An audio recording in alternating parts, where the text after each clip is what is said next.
প্যালেস্টাইনের দিকে তাকান, প্যালেস্টাইনের দিকে তাকান, কতগুলো বাচ্চা, নিরীহ বাচ্চা দেখে এত মারার পরেও আলহামদুলিল্লাহ আল্লাহ পাক ওইখানকার মাদের গর্ভে যমজ সন্তান দান করে। দেখবেন পৃথিবীর সবচেয়ে বেশি যমজ সন্তান হয় ছেলে সন্তান প্যালেস্টাইনে। সুবহান আল্লাহ পাকে দেখেন, মুসা আলাইহিস সালামকে আল্লাহ পাক জন্ম দিয়েছেন পরের বছর, মানে যে বছর জবাই করা চলছে তার পরের বছর মুসা আলাইহিস সালাম জন্ম নিয়েছে।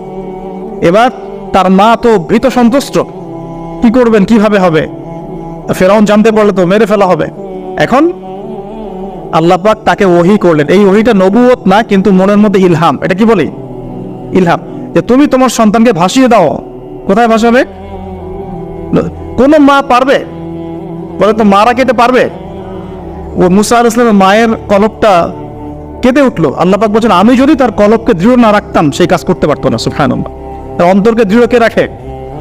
আল্লাহ। আমরা সে আল্লাহর কাছে অন্তরের কলবের দৃঢ়তা কামনা করি। আমি এই জায়গা থেকে একটু মনোযোগ দিয়ে বুঝতে হবে, আস্তে আস্তে শেষ করে দিব। এবার আল্লাহ রাব্বুল আলামিনের শান এবং তার পরিকল্পনা দেখুন।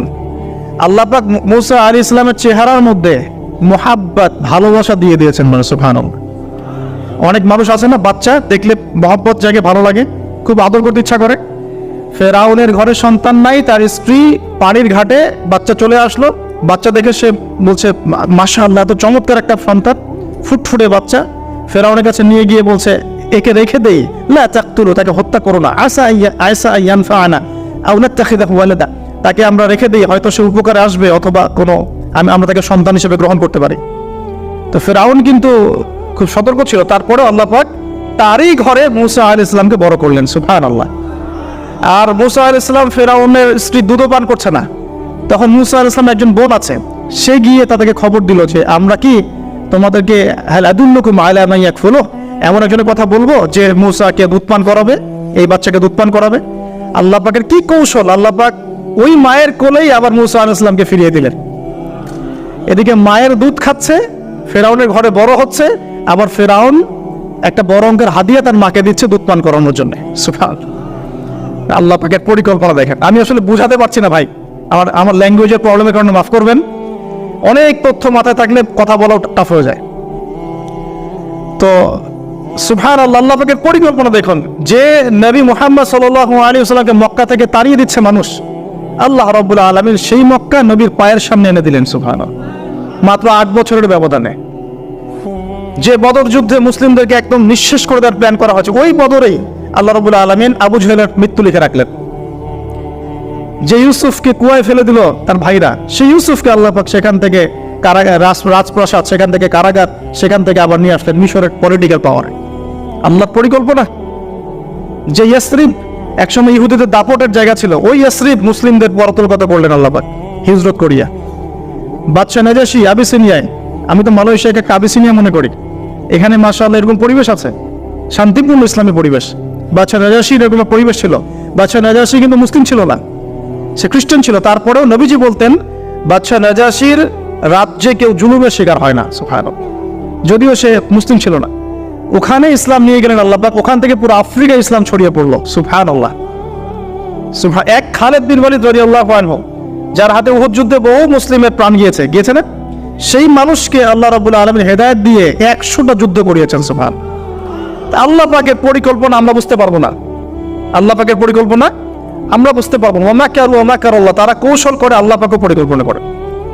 দেখেন এই যে প্যালেস্টাইন নিয়ে এত সমস্যা করছে না, আল্লাহ পাকের কি পরিকল্পনা! সুবহানাল্লাহ। আল্লাহ পাক সমস্ত জিউসদেরকে ওইখানে একত্রিত করেছেন। কেন জানেন? কেন জানেন? আল্লাহ পাক এই যে 1914 থেকে নিয়ে 2023 এই যে সালগুলো চলছে, 100 বছর, লাস্ট 100 বছরে সারা ওয়ার্ল্ডের জিউসদেরকে ওখানে একত্রিত কেন করেছেন জানেন? যেইভাবে আল্লাহ পাক ফেরাউনের দলবলকে লোহিত সাগরে ডুবিয়ে দিয়েছেন, ওইভাবে আল্লাহ পাক প্যালেস্টাইনের সবাইকে ডুবাবেন ইনশাআল্লাহ। এটাও আল্লাহ পাকের একটা বড় পরিকল্পনা।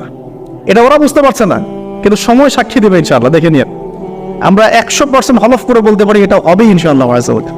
এই কারণেই লাস্ট এই যে অটোম্যানদের ডিফিটের পর থেকে নিয়ে 1970 থেকে নিয়ে যে first world war, second world war করতে করতে সব জায়গা থেকে জিউসদেরকে একত্রিত করেছে এখানে, বিকজ অফ লাস্ট একটা সর্বশেষ একটা ম্যাসাকার আল্লাহ পাক করবেন এদেরকে ইনশাআল্লাহ। কার হাতে? ঈসা আলাইহিস সালামের হাতে। আমাদের উম্মতের মধ্যে কে নেতৃত্ব দিবেন? ইমামুল মাহদি, যার নাম হবেন মুহাম্মদ। তার নাম কি?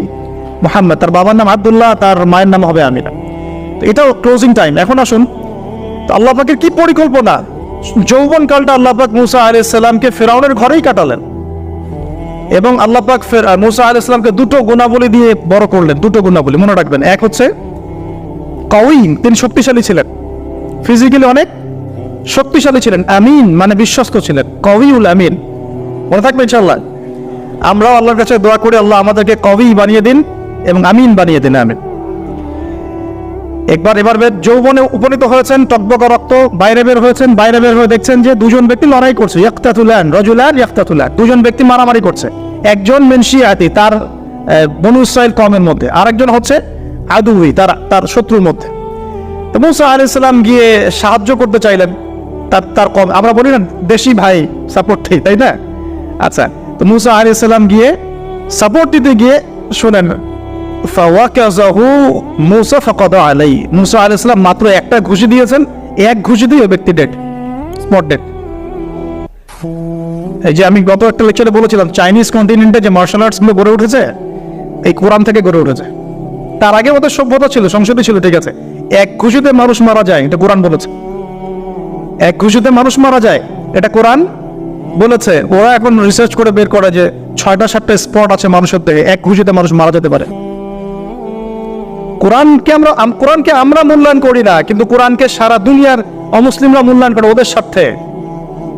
ওদের স্বার্থে তারা আমাদের কোরআনকে মূল্যায়ন করে, আমাদের হাদিসকে মূল্যায়ন করে। আমরা করতে চাই না, আল্লাহ মাফ করুক আমাদেরকে। আমরা কোরআন পড়তে চাই না, গবেষণা করতে চাই না, অর্থ বুঝতে চাই না, একটু আরবি ভাষা শিখতে চাই না, কোরআনের বালাগাত ডেইলি একটু তেলাওয়াত করবো এক পারা, সেটা করতে চাই না। আল্লাহ পাক আমাদেরকে মাফ করুক এবং কোরআনওয়ালা বানিয়ে দিন, আমিন। কথাগুলো বলার উদ্দেশ্য আপনাদেরকে আঘাত করা নয়, আমি জাস্ট আপনাদের কলবে একটু ধাক্কা দেওয়ার চেষ্টা করছি, যাতে করে আপনারা সবাই কোরআন তেলাওয়াত করেন ডেইলি এক পারা করে, আল্লাহ কবুল করে নেন। এবার আসুন, দেখুন এবার কি হলো, এটা ইন্টেনশনালি ছিল না, আনইনটেনশনালি মুসা আলাইহিস সালাম এখন কিন্তু মানে হত্যার অপরাধী হয়ে গেছেন, তাই না? ফেরাউন তাকে ধরার জন্য বের হয়েছে দলবল নিয়ে, ওকে ধরতে হবে, এবার অ্যারেস্ট করতে হবে। তো একজন এসে পরামর্শ দিল যে তুমি এখান থেকে চলে যাও, তুমি এই মিশর থেকে চলে যাও, বের হয়ে যাও, না হলে ফেরাউনের বাহিনী তোমাকে পেলে ধরে ফেলবে। এবার মুসা আলাইহিস সালাম চলে গেলেন কোথায়? মাদিয়ান। কোথায় বলেন? অনেক দূরে মাদিয়ান। মাদিয়ানে গিয়ে তার না আছে কোনো শেল্টার, না গার্ডিয়ান, না কোনো খাবার, না পানি, কিছুই নাই। ঠিক নবী সাল্লাল্লাহু আলাইহি ওয়াসাল্লামের সাহাবীরা হিজরত করেছেন আবিসিনিয়ায়, নবীজি হিজরত করেছেন একবার তায়েফে, ওখানে মার খেয়ে চলে আসতে হয়েছে না, মনে আছে? তায়েফের 3টা গোত্র ছিল, আব্দে ইয়ালাইল, আব্দে মাসউদ, হাবিব বিন আমর, এই 3 গোত্রের নেতা ছিল। এরা নবী সাল্লাল্লাহু আলাইহি ওয়াসাল্লামকে ছোট ছোট বাচ্চাদেরকে দিয়ে পিটিয়েছিল, নাউযুবিল্লাহ। তারপরে নবীজি বদদোয়া করেন নাই, ওখান থেকে চলে আসছেন মক্কায়। আমি গুছিয়ে বলছি শর্ট করে। তো এভাবে মুসা আলাইহিস সালামকেও হিজরত করতে হয়েছে। দেখেন, আবার নবীজিকে হিজরত করতে হচ্ছে মদিনায়। তার মানে হিজরা বিষয়টা ইসলামের সাথে সম্পৃক্ত। পরিবেশ পরিস্থিতি অনুকূলে না থাকলে, যেখানে ভালো পরিবেশ সেখানে গিয়ে মানুষ থাকতে হবে। আলহামদুলিল্লাহ, এখানে ভালো পরিবেশ আছে, আপনারা ভালো পরিবেশ পেয়েছেন। কিন্তু যারা চ্যালেঞ্জ গ্রহণ করে সমাজের জাহেলিয়াত গুলোকে সরানোর চেষ্টা করবে, সংস্কারের চেষ্টা করবে, তারা আল্লাহর কাছে অনেক বেশি পছন্দের। তার মানে প্রথম ফাইট আমাদেরকে করতে হবে। করতে করতে গিয়ে এক পর্যায়ে যদি দেখি যে না আর পারছি না, তখন কি? হিজরা। এটা মাথায় রাখতে হয়। এখন নবী সাল্লাল্লাহু আলাইহি ওয়াসাল্লামকেও করতে হচ্ছে। মুসা আলাইহিস সালাম চলে গেলেন মিশর থেকে কোথায় বলেন? মাদিয়ানে। তখন আরেকজন নবী ছিলেন, তার নাম কি? শুআয়ব আলাইহিস, মাশাআল্লাহ, শুআয়ব আলাইহিস সালাম। শুআয়ব আলাইহিস সালাম সম্পর্কে আল্লাহ পাক বলেছেন তিনি অত্যন্ত চমৎকার বাগ্মী ছিলেন, মানে তিনি নবীদের মধ্যে অনেক সুন্দর করে কথা বলতে পারতেন। সুবহানাল্লাহ, সুবহানাল্লাহ। তো শুআয়ব আলাইহিস সালামের কওমের নাম কওমে মাদিয়ান। বলে রাখি, এই কওমে মাদিয়ানকে আল্লাহ রাব্বুল আলামিন ধ্বংস করেছেন সর্বপ্রথম ভূমিকম্প দিয়ে। কি দিয়ে? পৃথিবীতে সর্বপ্রথম যে জাতিকে ভূমিকম্প দিয়ে ধ্বংস করা হয়েছে তার নাম কওমে মাদিয়ান। কেন ধ্বংস করা হয়েছে? মাপে কম দিত। কি করতো? যেটা এখনকার ওয়ার্ল্ডের ইকোনমিক সুন্নাহ, নাউযুবিল্লাহ। মানুষকে ঠকানো এখনকার ওয়ার্ল্ডের ইকোনমিক সুন্নাহ, এবং এই মানুষকে ঠকানোর জন্য ইকোনমিক সেকশনে রিবা চালু করা হয়েছে। রিবা, সব জায়গায় রিবা, এভরি সিঙ্গেল সেক্টর, যেটা under the foundation of World Bank আর IMF। রিবা আছে কি নাই? আর আমরা তো রিবাটাকে এখন মনেও করি না যে মায়ের সাথে জেনা করছে, মায়ের সাথে জেনা করছে। এটাই তো হাদিসের কথা। রিবার 70 শাখা আছে পাপের, 73 শাখা আছে পাপের, সর্বনিম্ন শাখা মায়ের সাথে জেনা করা, নাউযুবিল্লাহ। তো এটা ইকোনমিক সুন্নাহ হয়ে গেছে না এখন, মানুষকে ঠকানো, মাপে কম দেওয়া, রিবা। আর আমরা তো মাশাআল্লাহ ঘুষ ছাড়া কিছু হয় না, দুর্নীতি ছাড়া হয় না, টেবিল পাসই হচ্ছে না। আল্লাহ মাফ করুক আমাদেরকে। তবে এগুলা আমাদের ইবাদতকে নষ্ট করে ফেলছে, কারণ হারাম রিজিক থাকলে ইবাদত দোয়া কবুল হয় না। আল্লাহ পাক আমাদেরকে হালাল খাওয়ার তৌফিক দান করুন। এখন প্রিয় ভাইরা, ওখানে গিয়ে কিচ্ছু নাই, নিঃস্ব অবস্থায় কি দোয়া করতে পারেন একজন মানুষ, এই দোয়াটা শিখে নেন, ইনশাআল্লাহ আপনার জীবনের সমস্ত সংকট কেটে যাবে ইনশাআল্লাহ। আমি নিজেও এই দোয়াটা বেশি বেশি করার চেষ্টা করি। দোয়াটা হচ্ছে, মুসা আলাইহিস সালাম একটা গাছের নিচে হেলান দিয়ে বসলেন, বসে দেখলেন দুইজন মেয়ে দাঁড়িয়ে আছে দূরে, পানি নিতে পারছে না, লোকজন পানি নিয়ে যাচ্ছে, ওরা দাঁড়িয়ে আছে বেচারি। মুসা আলাইহিস সালাম গিয়ে বললেন, কি সমস্যা আপনাদের? এটা নিয়ে আপনারা আবার মেয়েদের সাথে কথা বলার চেষ্টা করে, ঠিক আছে, তো মাহারাম গায়রা মাহারাম মেনে চলে। তারা বললো যে আমাদের বাবা অনেক বৃদ্ধ মানুষ, আমরা পানি নিতে পারি না যতক্ষণ না আমাদের কম পানি নিয়ে চলে যায়। তো মুসা আলাইহিস সালাম তো একটু বললাম না, ফিজিক্যালি খুব স্ট্রং ছিলেন, থাকে না বডি বিল্ডার, সামনে গিয়ে কথা বলে সরব পানি দিতে দাও, তখন মানুষ একটু মূল্যায়ন করে না। তো মুসা আলাইহিস সালাম এভাবে পানি নিয়ে দিলেন এবং বাছুরদেরকে পানি পান করালেন, করিয়ে গাছের নিচে এসে বসে আছেন। বসে বসে তিনি দোয়া করছেন, এই যে দোয়াটা তিনি দোয়া করছেন, রব্বি, একটা নেক কাজ করলেন না, মানুষের উপকার করলেন, নেক কাজ করে এসে গাছের নিচে বসে দোয়া করছেন, আল্লাহ এখানে তো আমার খাবার পানি বাসস্থান কিছুই নাই, আমি কি করব? রব্বি ইন্নী লিমা আনজালতা ইলাইয়া মিন খায়রিন ফাকির, রব্বি ইন্নী লিমা আনজালতা ইলাইয়া মিন খায়রিন ফাকির। আবার বলেন, রব্বি ইন্নী লিমা আনজালতা ইলাইয়া মিন খায়রিন ফাকির। অর্থ হচ্ছে, হে আল্লাহ, তুমি তোমার পক্ষ থেকে আমার উপরে যে নেয়ামতগুলো দিবে, আমি এর জন্য ফকির হয়ে বসে আছি। আল্লাহ অর্থ বুঝে পড়বেন ভাই, নামাজ রোজা হজ যাকাত যাই করেন আল্লাহর ওয়াস্তে অর্থ বুঝে পড়বেন। অর্থ বুঝে পড়লে আপনার ইবাদতের স্বাদ পাবেন, তৃপ্তি পাবেন, আল্লাহর সাথে কানেকশন হবে, আল্লাহর নূর পাবেন, মাআরিফত পাবেন, সত্য স্বপ্নও দেখবেন তখন ইনশাআল্লাহ, তখন সত্য স্বপ্ন দেখবেন ইনশাআল্লাহ। আল্লাহ পাক তৌফিক দান করবেন। এবার আল্লাহ পাকের সাহায্য নেমে আসলো, ওই দুই মেয়ের মধ্যে একজন হেঁটে হেঁটে চলে আসে। এবার এই মেয়ের হাঁটা সম্পর্কেও কোরআন কথা বলেছে, সুবহানাল্লাহ। এই মেয়ে কিভাবে হেঁটে এসেছে এই হাঁটার বর্ণনাও কোরআন দিয়েছে। কোরআন বলেছে এই মেয়ে হেঁটে আসছে লাজুক পায়ে।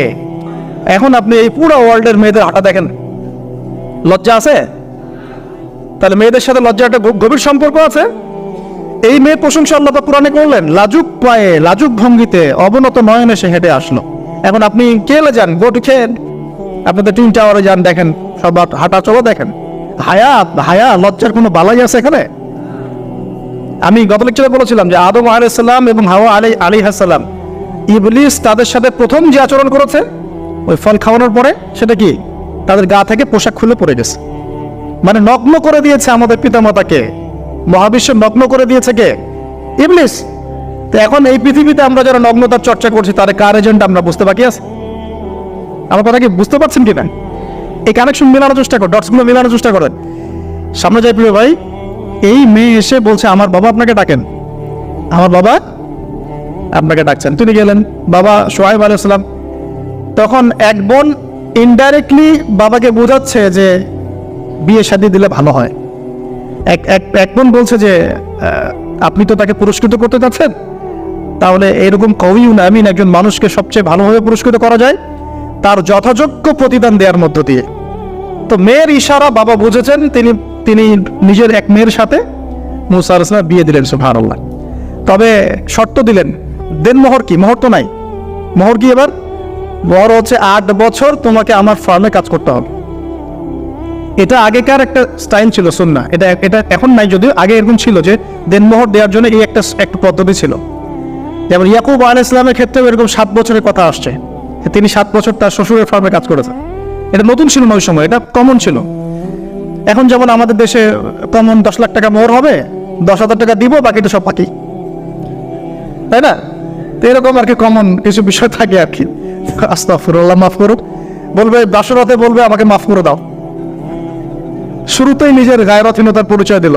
আবার এদিকে শ্বশুরের কাছে মাশাআল্লাহ মোটা অঙ্কের ডোনেশন নিতে চাচ্ছে, যৌতুক। বিয়ে আমাদের ওখানে মাশাআল্লাহ মানে কেনা বেচা, মেয়ে বিক্রি করতেছে আর ছেলে কিনতেছে। এবার 8 বছর পূর্ণ করা হলো, তিনি আরো 2 বছর 10 বছর পূর্ণ করলেন। এই 10 বছরে মুসা আলাইহিস সালাম নবী নববী পরিবেশ পেলেন, অভিভাবক পেলেন, স্ত্রী পেলেন প্রেমময়ী, সন্তান ইত্যাদি সবকিছু। এবার আল্লাহ রাব্বুল আলামিন তাকে মিশরের দিকে যাওয়ার যে সময় তো এখন হয়ে গেছে, 10 বছর হয়ে গেছে, মিশরের দিকে যেতে হবে। যাওয়ার পথে স্ট্রিট প্রসব বেদনা উঠেছে। তখন মুসা আলাইহিস সালাম আগুন খুঁজছেন। আগুন কি খুঁজছেন ভাই? আগুন খুঁজতে তুর পাহাড়ের ওখানে গিয়ে দেখছেন যে আগুন গাছে জ্বলছে, সবুজ পাতার উপরে আগুন। তিনি অবাক। এই সময় আওয়াজ আসলো, বিসমিল্লাহির রহমানির রহিম, ইন্নী আনা রাব্বুক ফাখলা'না আলাইক ইন্নাকা বিল ওয়াদিল মুকদ্দাস তুয়া। মুসা, ইন্নানি আনা আল্লাহ লা ইলাহা ইল্লা আনা ফা'বুদনি ওয়া আকিমিস সালাতা লিযিকরি। মানে এখানে অনেকগুলো কথা আছে, সূরা তাহার মধ্যে আছে। আওয়াজ চতুর্দিক থেকে ভেসে আসলো। মহান আল্লাহ রাব্বুল আলামিন তার শান অনুযায়ী, তার ইজ্জত অনুযায়ী তিনি যেভাবে কথা বলেন সেভাবে মুসা আলাইহিস সালামের সাথে কথা বললেন। আল্লাহু আকবার।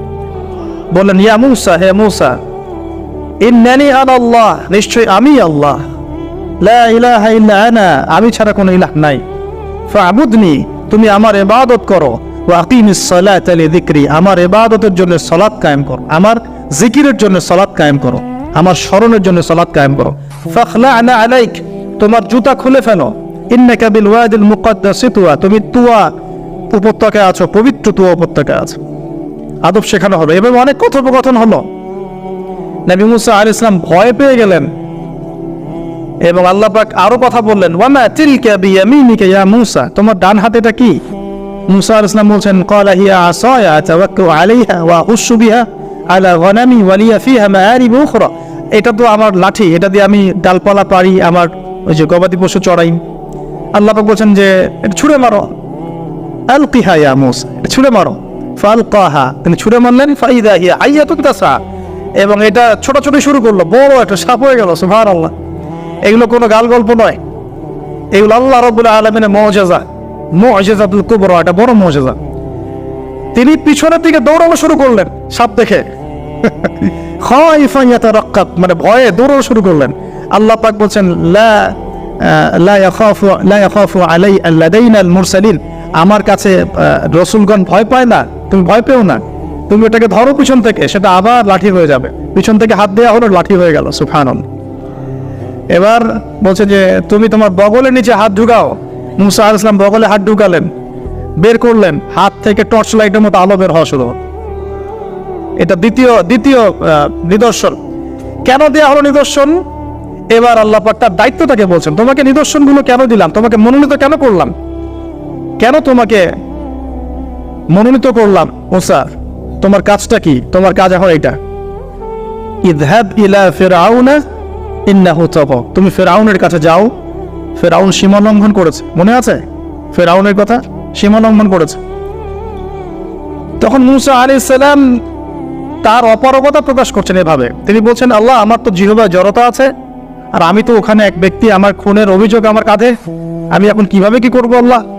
তখন আল্লাহ রাব্বুল আলামিন বলছেন, এই দোয়াটা করো। কোন দোয়া? মুসা আলাইহিস সালাম করলেন, রব্বি ইশরাহ লি সাদরি, হে আল্লাহ, আমার বক্ষ প্রশস্ত করো, ওয়াসির লি আমরি, আমার কাজকে সহজ করে দাও, ওয়াহলুল উকদাতাম মিন লিসানি, আমার জিহ্বার সমস্ত জড়তা দূর করে দাও, ইয়াফকাহু কাওলি, যাতে মানুষ আমার কথা বুঝতে পারে। আর আমার সাথে আমার পরিবারের মধ্যে থেকে ওয়াজআলনি ওয়াজিরাম মিন আহলি, আমার পরিবারের মধ্যে একজন ওজির আমাকে দাও, সাথী। হারুন আখি, আমার ভাই হারুনকে দান কর। সুবহানাল্লাহ। তা হারুন আলাইহিস সালামকে নবুয়ত দেয়া হলো, দুজনকে আল্লাহ পাক এখন বলছেন, ইযহাবা ইলা ফিরআউন, তোমরা দুজন এখন ফিরআউনের কাছে যাও। ফাইন্নাহু তাগা ফাকুলা লাহু কাওলান লাইয়িনা, তবে তাকে গিয়ে কর্কশ ভাষায় কথা বলবে না, নরম স্বরে কথা বল। দায়ীদের এখানে সুন্নাহ, দায়ীদের জন্য শিক্ষা আছে, দায়ী আলেম যারা মুবাল্লিগ তাদের শিক্ষা আছে। ফিরআউনের সামনে গিয়ে দাওয়াত দিলেও কিভাবে দিতে হবে? ফাকুলা লাহু কাওলান লাইয়িনা, নম্রভাবে কথা বলো।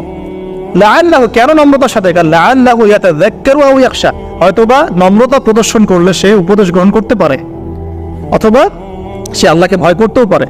আল্লাহ পাক তো আগে থেকে জানেন সে ঈমান আনবে না, তারপরেও আমাদের আদব শিখাচ্ছেন আল্লাহ পাক এখানে। তারা দুজন চলে গেলেন, দাওয়াত দিলেন। ফিরআউন মশকরা করছে, ওয়ামা রাব্বুকুমা ইয়া মুসা, তোমাদের দুজনের রব আবার কে?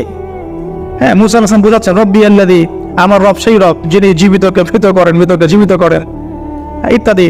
মানে যার হুকুম ছাড়া একটা গাছের পাতাও নড়ে না, যিনি মাটি থেকে সব উৎপন্ন করেন, বৃষ্টি বর্ষণ করেন, সব বুঝালেন।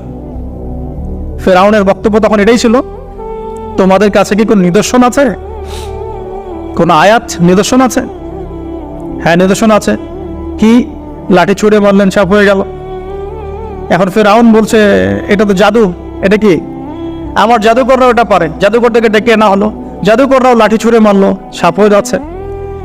কিন্তু এই বড় সাপ ওদের সব সাপকে খেয়ে ফেললো। তখন ফেরাউন কিন্তু ভয় পেয়ে গিয়েছিল।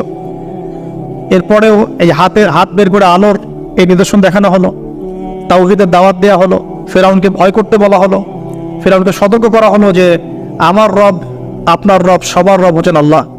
সবকিছু বোঝানো হলো, কিন্তু ফেরাউন এই কোনো কথাই গ্রহণ করলো না। এরপরে সে বনু ইসরাইলকে ডিভাইড অ্যান্ড রুল করলো। ডিভাইড অ্যান্ড রুল মানে ওদেরকে ভাগ করতো এবং রুল করতো, ঠিক যেটা এখনকার গ্লোবাল অ্যাফেয়ার্সে করা হচ্ছে। ডিভাইড অ্যান্ড রুল, আমাদেরকে তারা ভাগ করে দিয়েছে। আমাদের পুরো কমিউনিটি, গ্লোবাল মুসলিম কমিউনিটিকে তারা ভাগ করে দিয়েছে এবং রুল শাসন করছে। এবং কারো গায়ে আঘাত লাগলে আরেকজন গিয়ে সেই ব্যথা নিরসন করতে চায় না, বরং অপেক্ষা করে আমার গায়ে তো আর আসে নাই, তার গায়ে আসছে। ঠিক আছে, ব্যাপারটা এটা শুধু গ্লোবাল অ্যাফেয়ার্স না, এটা সবখানে একটা রাষ্ট্রের ভিতরেও ঢুকে গেছে। ওই ভাইকে বলছে বলুক, আমাকে তো আর কিছু বলে নাই, ওকে গায়েব করে ফেলুক, আমাকে তো আর কিছু করা নাই, ও ভিতরে গেছে, আমাকে তো কিছু বলে নাই। এই আচরণের কারণে আস্তে আস্তে আস্তে আস্তে মুসলিমদের শক্তি সব সংকুচিত হয়ে আসে। এটা নতুন কোনো বিষয় না, ফেরাউনের সুন্নত এটা, ডিভাইড অ্যান্ড রুল, যেটা ব্রিটিশরা করে গেছে সারা ওয়ার্ল্ডে। সুবহানাল্লাহ, দেখুন সবকিছু ওরা কোরআন থেকেই নিচ্ছে মনে হচ্ছে আমার কাছে। তো এখন একটা দুইটা না, নয়টা পরীক্ষা ফেরাউনকে করা হলো। মুসা আলাইহিস সালাম যখন বলেন, দোয়া করেন, তখন গজব উঠে যায়। ফেরাউন তখন এসে বলে যে ঠিক আছে, তুমি দোয়া করো, তাহলে আমরা বনু ইসরাইলকে ছেড়ে দেব। যখনই মুসা আলাইহিস সালাম দোয়া করে, গজব উঠে যায়, সে আর বনু ইসরাইলকে ছাড়ে না। এখন এভাবে 9টা বর্ণনা আসছে। একবার আসছে পঙ্গপালের শাস্তি, একবার আসছে ব্যাঙের শাস্তি, একবার আসছে মহামারীর শাস্তি, একবার আসছে উকুনের শাস্তি, একবার রক্তের নদী। এরকম 9টা আযাব আল্লাহ পাক দিয়েছেন কাদেরকে? এই ফেরাউনের সম্প্রদায়। সর্বশেষ, আমি লম্বা করলাম না, সর্বশেষ যেটা হয়েছে, কারণ আমি কনক্লুশনে কিছু পয়েন্ট বলবো। সবশেষে যেটা হলো 20 বছর, কত বছর? প্রায় 20 বছর জুলুম করলো ফেরাউন দাওয়াত পাওয়ার পরে। প্রায় 20 বছর। দাওয়াত পাওয়ার আগের কথা তো বাদ, ইসলামের দাওয়াত পাওয়ার প্রায় 20টা বছর সে বনু ইসরাইলকে এভাবেই টর্চার করতে থাকলো। 9টা নিদর্শন আসলো, কোনোটাই সে গ্রহণ করলো না। এবং সর্বশেষ তার কল ছিল যে আমি ছাড়া তোমাদের কোনো রব আছে এটা আমি জানি না, নাউজুবিল্লাহ। এবং সূরা নাবার মধ্যে আল্লাহ বলেছেন যে ফেরাউন বলেছিল আনা রাব্বুকুমুল আ'লা, আমি তোমাদের মহান রব, নাউজুবিল্লাহ। এই ছিল ফেরাউনের শেষ স্টেটমেন্ট। এবার মুসা আলাইহিস সালাম বনু ইসরাইলকে নিয়ে চলে যাচ্ছেন মিশর থেকে। ফেরাউন দলবলে ধাওয়া করছে, সামনে সাগর আর পিছনে ফেরাউনের বাহিনী। মুসা আলাইহিস সালাম এখানে বনু ইসরাইলকে নিয়ে একটা রিম রক বলি আমরা, যেটা পাহাড়ে উঠতে সামনে যেতে না পারে, পিছনে যেতে না পারে, এরকম একটা অবস্থা। এই সময়ে মুসা আলাইহিস সালামের গোত্রের কিছু মানুষ বলেছিল যে ইয়া মুসা ইন্না লামুদরাকুন, হে মুসা আমরা তো ধরা পড়ে গেলাম, আমরা মনে হচ্ছে ধরা পড়ে গেলাম। এই অবস্থাতে মুসা আলাইহিস সালাম বলেছিলেন, একটু বোঝার চেষ্টা করেন, পিছনে ফেরাউনের বিশাল বাহিনী, সামনে সমুদ্র, যাওয়ার কোনো জায়গা নাই, একদম কোনো জায়গা নাই, খালি চোখে কোনো জায়গা দেখা যাচ্ছে না। ওই সময় খালি চোখে, বাহ্যিক চোখ দিয়ে কোনো উপায় দেখা যাচ্ছে না। বাহ্যিক চোখে ওই সময় কোনো উপায় দেখা যাচ্ছে না নিষ্কৃতির, নাজাতের। ঠিক এখন সারা ওয়ার্ল্ডে বাহ্যিক চোখে মুসলিমদের নাজাতের কোনো পথ দেখা যাচ্ছে না। বাহ্যিক চোখ দিয়ে কি করবে মুসলিমরা? খালি পড়াশোনা করবে, না কমিউনিটি করবে, না জিহাদ করবে, নাকি তাগুতের এগেইনস্টে লড়বে? কি করবে মুসলিমরা? নাকি সারাদিন বসে বসে মসজিদে তাসবিহ টিপবে, নামাজি পড়বে? কি করবে মুসলিমরা? বাহ্যিক চোখ দিয়ে এখানেও কোনো ফয়সালা দেখা যাচ্ছে না। তখন আল্লাহ রাব্বুল আলামিন মুসা আলাইহিস সালামকে একটা পরীক্ষাও নিলেন। একজন বলছে ইন্না লামুদরাকুন, আমরা ধরা পড়ে গিয়েছে। মুসা আলাইহিস সালাম তখন বলছেন দৃঢ় চিত্তে, কাল্লা, কখনো না, ইন্না রাব্বি মাইয়া সায়াহদিন, নিশ্চয়ই আমার রব আমার সাথে আছেন, তিনি আমাকে পথ দেখাবেন। সুবহানাল্লাহ। তাহলে আজকেও মুসলিমদের সারা ওয়ার্ল্ড ওয়াইড এই চেতনাই থাকা উচিত যে কাল্লা, কখনো না। আল্লাহ ইন্না রব্বুনা মা'ানা, নিশ্চয়ই আমাদের রব আমাদের সাথে আছেন, তিনি আমাদেরকে পথ দেখাবেন ইনশাআল্লাহ। এই পথই আমরা চাই, ইহদিনাস সিরাতাল মুস্তাকিম, তাই না? সিরাতাল লাযিনা আন'আমতা আলাইহিম গায়রিল মাগদুবি আলাইহিম ওয়ালাদ দাল্লিন। এই বাস, যখন আপনি পুরো দমে আল্লাহর উপর তাওয়াক্কুল করে ফেলবেন, তখনই তো আল্লাহ রাব্বুল আলামিনের নুসরাত নেমে আসবে। বদরের মাঠে নবী সাল্লাল্লাহু আলাইহি ওয়াসাল্লাম হাত তুলে দোয়া করেছে, আল্লাহ এই 313 জন মুসলিম যদি আজকে শেষ হয়ে যায়, ইসলামের নাম নেওয়ার কেউ থাকবে না। দোয়া করতে করতে চাদরটা পর্যন্ত পড়ে গেল। আবু বকর সিদ্দিক দৌড়ে এসে চাদর উঠায় দিলেন, দিয়ে কান্না জড়িত কণ্ঠে বলছেন, হাসবুক ইয়া রাসূলুল্লাহ, যথেষ্ট হয়েছে আল্লাহ রাসূল, যথেষ্ট হয়েছে, আর দোয়া করার দরকার নেই, ইনশাআল্লাহ আল্লাহ সাহায্য নেমে আসবে। আল্লাহ পাকের সাহায্য নেমে আসলো, হাজার হাজার ফেরেশতা আল্লাহ নামিয়ে দিলেন বদরের মাঠে ইনশাআল্লাহ। আপনি দেখুন যে সুবহানাল্লাহ, নবী সাল্লাল্লাহু আলাইহি ওয়াসাল্লাম হিজরত করছেন আবু বকর সিদ্দিককে সাথে নিয়ে, মনে আছে গারে সাওরের ঘটনা, সবাই ঘিরে ফেলেছে, এমনকি নিচ থেকে উপর ওদের পা দেখা যাচ্ছে। আবু বকর সিদ্দিক বলছেন যে ইন্না মুদরাকুন, আমরা ধরা পড়ে গেলাম ইয়া রাসূলুল্লাহ। একই কথা কিন্তু নবী সাল্লাল্লাহু আলাইহি ওয়াসাল্লাম সেই একই কথাই বলছিলেন, লা তাহজান, তুমি দুশ্চিন্তা করো না, ইন্নাল্লাহা মা'ানা, আল্লাহ আমাদের সাথে আছেন, ইনশাআল্লাহ আল্লাহ আমাদের সাথে আছেন। তবে কাদের সাথে আল্লাহ থাকবেন? যারা নামাজ পড়ে না, যারা তাওহীদ শিখে না, সুন্নতের উপর আমল করে না, যারা রিবা খর, যারা মাদক দ্রব্য সেবন করে, জিনা করে, পর্নোগ্রাফি দেখে, যে বেপরদায় চলে, এদের সাথে আল্লাহ থাকবেন। আমরা যদি আমাদের অবস্থান উন্নত করতে না পারি, আমাদের দ্বারা উম্মার বিজয় হবে না, ফুল স্টপ। আমরা যদি আমাদের অবস্থান উন্নত করতে না পারি, মানে এই যুগের আবু বকর, ওমর, উসমান, আলী হতে না পারি, আমাদের দ্বারা বিজয় হবে না। আপনি যত টাকা ঢালেন না কেন, যত বড় সংগঠন করেন না কেন, যত পলিটিক্যাল অ্যাফেয়ার্স ডিল করেন না কেন, যতক্ষণ এ যুগের আবু বকর, ওমর, ওসমান, আলী আমরা হতে না পারছি, আমাদের হাতে বিজয় আসবে না। প্রথম কাজটা এখানে ভাই, প্রিয় ভাইয়েরা, রাগ করছেন নাকি কথায়?